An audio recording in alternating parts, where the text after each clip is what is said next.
You know, tech news isn't all fun and games and giving yourself little electric shocks for fun. It can have real consequences, like finding out how good robots are getting. So always do the tech news with a partner. If you don't have, I count as a partner, you're good. Microsoft's Edge browser has been caught stealing people's Chrome tabs in broad daylight. When The Verge reporter Tom Warren started up his PC after updating Windows, he was met by Edge automatically opening with all of his tabs open, which doesn't seem that weird, except that he had those tabs open in Chrome, his default browser. Sorry, bub, default's changed. And Tommy's not alone. There have been a slow and steady buildup of reports from users complaining about their Edge browsers just going ahead and importing browser data from Chrome without permission. One person that this happened to even uninstalled Edge and deleted all of its app data from Windows, only to have it pop up having imported everything again after an update. And this time, it was angry. Got a bit of a single white female situation. You didn't mean to do that, did you? Turns out, Edge has a little known feature that allows it to pull data from other browsers. So when Microsoft decides to push another update that auto-launches the app, it'll take longer for users to realize that isn't their grandma at all, it's the wolf! Grandma, what great cookies you have! Privacy researcher Zach Edwards pointed out that when reinstalling Windows, a screen appears giving you the option to disable this feature, but it clearly nudges you towards keeping it on. But if you missed that, you can also disable it in Edge's settings. Who knows if that'll stick though? That's half the fun. Speaking of browsers, the company behind the unusual Arc browser, they're called the Browser Company to make things less confusing, has launched Arc Search, an iPhone exclusive app with an AI-powered feature called Browse For Me. Because laying on the couch with your phone like this is just, exhausting. AI-assisted search is nothing new, but instead of making you go back and forth with a chatbot, Arc Search will actually read 6 web pages and generate a summary web page for you, complete with embedded YouTube videos and verified quotes, which probably could do with some more verification afterwards since generative AI is involved, but I can't deny it looks pretty convenient. But as with other AI-powered tools heralded as the future of web browsing, this one's sparking concern about how publishers get compensated when their content is scraped by a bot instead of a squishy human who can be lured into clicking a shiny ad for hot cheese sauce. Ads like that don't work on robots. They hate that stuff. It gunks up their gears. What are we gonna do? How do we sell cheese to robots? How?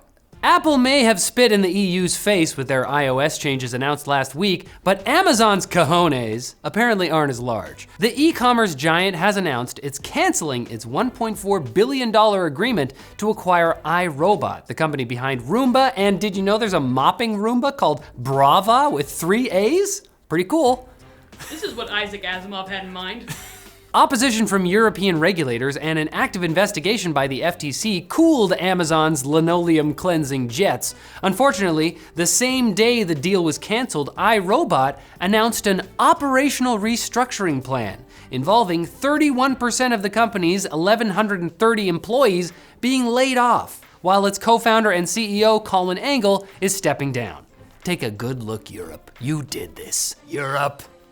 While there were concerns that the acquisition would lead to Amazon favoring its own products on its marketplace because they have done that many times before, others have pointed out that iRobot's products are struggling while losing ground to many Chinese-made competitor products, none of which have names that are nearly as simultaneously quaint and nonsensical. A Roomba. Now it's time for Quick Bits, brought to you by Jawa, the company that makes getting rid of your old graphics card easy. If you don't want to go through the trouble of listing it, they'll just buy it off you straight up. All you have to do is go through the steps on their site to get an instant quote and a free shipping label. Most sellers will get paid within 1 business day after Jawa receives the part, which isn't as quick as Quick Bits, but it's a good effort. Each card that Jawa buys from users is carefully inspected and quality checked to make sure it's in working condition. But it's not just graphics cards. Jawa makes it easy to sell your old rig or buy one from an experienced builder. So check them out using the link below, sell your old graphics card the easy way, and offset the cost of your new card. Quick Bits are the answer. To what question?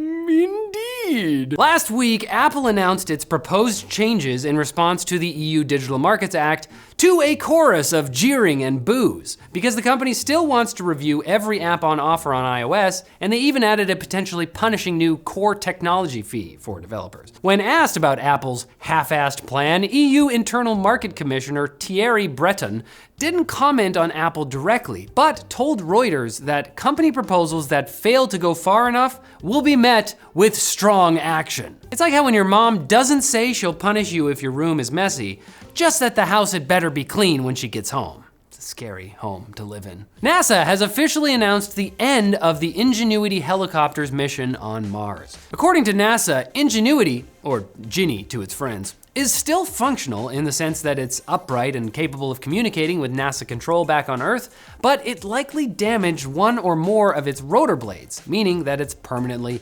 grounded. Over the course of 3 years, Ginny managed 72 flights through Mars's ultra-thin atmosphere, far beyond the original 5 test flights that NASA scientists expected. Tragically, despite over 2 hours of total flight time, this little helicopter was still unable to complete its ultimate goal and rescue Matt Damon. Some say he's still up there, growing taters and cracking wise. Fossil has officially thrown in the towel and will no longer be making smartwatches, leaving them to an assortment of non-tech products none of us here care about. They're basically dead to us. It's a big deal, but it also really isn't. Fossil was possibly the biggest partner for Google's Wear OS platform, but despite launching nearly a decade ago, Fossil smartwatches still only make up 2% of the smartwatch market. Now, this isn't coming out of nowhere. Fossil's last smartwatch was a refresh of the Fossil Gen 6 back in late 2022, and they hadn't really said much since. It's like having your girlfriend ghost you for over a month. The eventual breakup text isn't that much of a shock.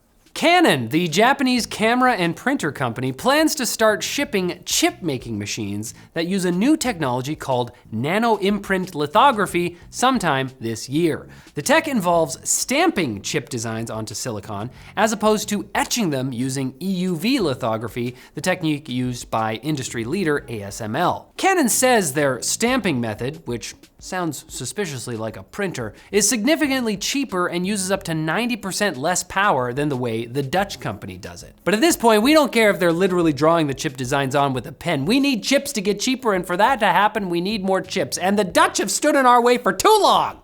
Europe. Speaking of Japanese W's, the Japanese government will no longer require companies to submit certain official documents in the form of CD-ROMs, mini discs, and floppy disks, a media format that is the same age as Mark Wahlberg. And also apparently the Quarter Pounder. Okay. Since 2022, Japan's Ministry of Economy, Trade, and Industry has been begging the other various branches of the government to modernize their submission protocols, which apply to important sectors throughout the Japanese economy, including aircraft and weapons manufacturers.